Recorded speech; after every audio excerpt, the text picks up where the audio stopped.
Hello, welcome to the wonderful world of Waikato Sheds. We're continuing on our little road trip down the Taupo, and we have found ourselves at a lovely family home in Kinloch. I'm here with the homeowner Craig. How you going, Craig? G'day. Yeah.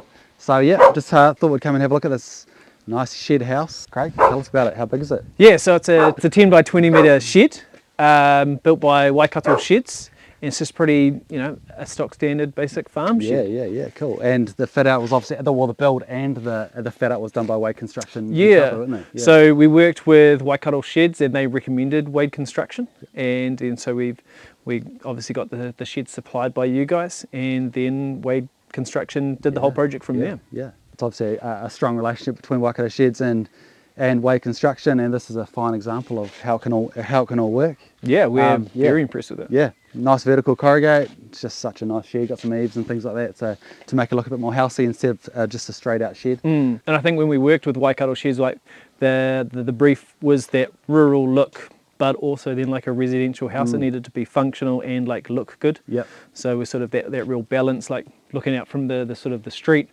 It just looks like a stock standard farm shed, and so it looks pretty unassuming, which we really like. Yeah, it definitely. Yeah, I think you've nailed the brief. It looks good, and I can see some sort of residential type joinery, and I can see a lovely glowing fire in there. So I'm looking forward to getting inside and out of this cold and feeling the warmth of that house. Yeah. So should we go have a look? Let's go. Let's go. Cool. All right, we're here by the beautiful fire. That's a nice little feature. Yeah. Must feel nice in the winter time. It's not bad. It gets pretty cold around here, so that's going 24/7. Yeah. And how do you find the joinery? Double glaze, obviously. Yeah, we love it. So like we don't actually notice the sort of the steel exterior. It's a thicker wall lining, so like it's pre-lined inside, and we get sort of about that much of insulation. Packed with insulation. Yeah. Double glazed joinery. The fire feels like a nice warm house. Yeah, so you don't sort of get that shed feel like when you go into like a stock standard shed. It's not cold. It's actually pretty warm. Really feels lovely in here, and ply lining on the walls, classic kind of shed lining, I suppose. Sort of fits the brief again. And I also like this. You've boxed in the portal frame of the shed, correct? Yeah. So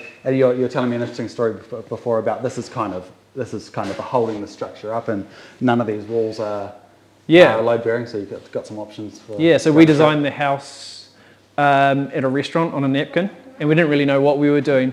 So what we wanted was just sort of like that flexibility of like if we put a room somewhere, that we could move a wall, change a wall whenever we liked, and it wasn't sort of dependent on being sort of a load bearing wall. Yeah. So the shed is doing its thing. How the walls are just kind of partition walls basically. And this is rated as an extreme high wind zone. Yeah. And we've obviously had the cyclone recently and had no problems whatsoever. Yeah. We're still here. Yeah, cool. And what have you done with the floors? Just kind of polished? No, it is just a factory finish. Right. It is just a straight concrete floor, and they've just put a quick little sealant on it. We've got 2 young children, love riding their bike inside. If it's a little bit too cold and wet outside, then they just get the ramps out and go bananas. Perfect shed house, durable, tough sort of linings, ply lining, concrete on the floor. Yeah, exactly. Cool. And I guess that's when we went to Wade Constructions, that's what we were looking for, like the form and function of a house, but then practical. Yeah. And how many bedrooms and all that? It's 3 bedroom, 2 bathroom, and a single garage. So it's still that 200 square metre, Kiwi house dream, I guess. Beautiful. Yeah. No, it looks really nice. So nice to sort of come into your family home and have a little look. So thank you for the tour. No worries. Appreciate it. Thanks a lot, Kate. Catch you later.